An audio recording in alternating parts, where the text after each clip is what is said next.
Praise the lord. యెషయా గ్రంథం 64వ అధ్యాయం 4వ వచనం. తన కొరకు కనిపెట్టు వాని విషయమై నీవు తప్ప తన కార్యము సఫలము చేయు మరి ఏ దేవునిని ఎవడు నే కాలమున చూచి ఉండలేదు. భక్తుడు ఎంత అద్భుతంగా తను నమ్మినటువంటి దేవుని విషయంలో ఒక చక్కని అభిప్రాయాన్ని వెలబుస్తున్నాడో ఇక్కడ మనం చూడొచ్చు. తన కొరకు కనిపెట్టుకునే వారి విషయంలో దేవుడు చేసినటువంటి అద్భుత కార్యాలు ఎన్నెన్నో.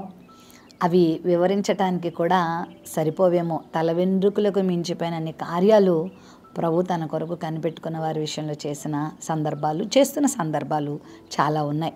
నా జీవితంలో కూడా దేవుడు ఎన్నో ఘనమైన కార్యాలు చేయటానికి సమర్థుడు.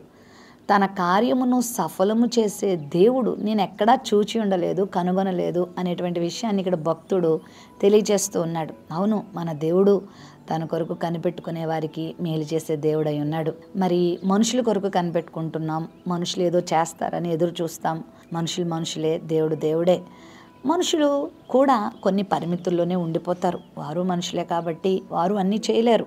దేవుడైతే సమస్తానికి అధికారి కాబట్టి, సర్వశక్తులు తన దగ్గర ఉన్నాయి కాబట్టి ఆయన ఏమైనా చేయటానికి సమర్థుడై ఉన్నాడు. ఈరోజు నీ జీవితంలో ఎందరినో ఆశ్రయించావు, ఎవరెవరి దగ్గర కనిపెట్టుకున్నావు, కానీ నీ కార్యాలు అలా మిగిలిపోయినాయి కదా. ఎవరి వల్ల కూడా ఏమీ జరగదని నీకు అర్థమైపోయింది కదా. నీ నిరీక్షణ, నీ ఆశ అంతా వమ్మైపోయింది కదా. నీ నమ్మకం కూడా పోయింది కదా. అయితే దేవుని మీద నువ్వు ఆశ పెట్టుకుంటే, దేవుని మీద నువ్వు ఆధారపడితే, ఆయన కొరకు నువ్వు కనిపెడితే ఆయనను విడిచిపెట్టేవాడు కాదు, ఆయనను మర్చిపోయేవాడు కాదు.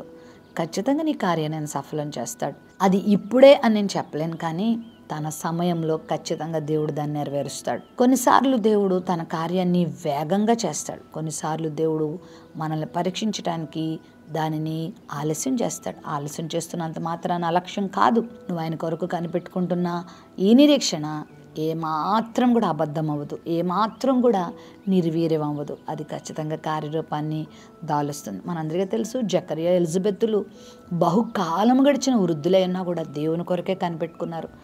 దేవుడు ఏర్పాటు చేసిన నీతి నియమాల్లోనే జీవించారు. సకల విధములైన ఆజ్ఞల్లోనే వాళ్ళు జీవించారు. దేవుడు వాళ్ళని వదిలిపెట్టాడా? ఆయన కొరకు కనిపెట్టుకున్నారు కనుక ఆ వృద్ధాప్యంలో అద్భుతం చేశాడు. వారి గర్భము తెరిచి బాప్తిస్మిచ్చి యోహానును కుమారుడిగా ఇచ్చాడు.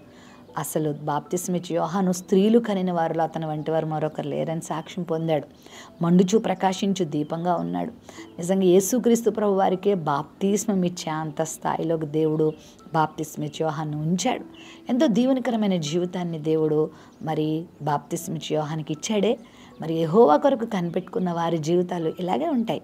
నువ్వు కూడా ఆయన కొరకు కనిపెట్టుకో. ఏం నిరాశపడకు. ఎవరైనా నీ వెనక లాగుతున్నారా? ఏం దేవుడు, ఏం నమ్మిక, ఎంతకాలం ప్రభువుని నమ్ముకుంటావు, ఎంతగా జీవించినా ఏం జరుగుతుందని నిరాశ మాటలు నీ చెవులకు వినబడవచ్చు. అయినా వాటికి చెవినివ్వద్దు. సాతాను మాటలు వినొద్దు. నేను వెనుకకు లాగే వారి మాటలకు నువ్వు చెవినివ్వద్దు. స్థిరంగా, బలంగా, నిరీక్షణతో ప్రభు వైపు చూడు. ప్రభు నీకు మంచి రోజులు ఇవ్వబోతున్నాడు. ప్రభు నీ కార్యం సఫలం చేయబోతున్నాడు, నీకు మేలు చేయబోతున్నాడు. ప్రేమ నమ్మకం కలిగిన మా తండ్రి, నీ కొరకు కనిపెట్టుకున్న నీ బిడ్డలకు నువ్వు కార్యాన్ని సఫలం చేసే దేవుడు గనుక గొప్ప మేలుతో బిడ్డలను తృప్తిపరచమని యేసు నామములో ప్రార్థిస్తున్నాం తండ్రి. ఆమేన్.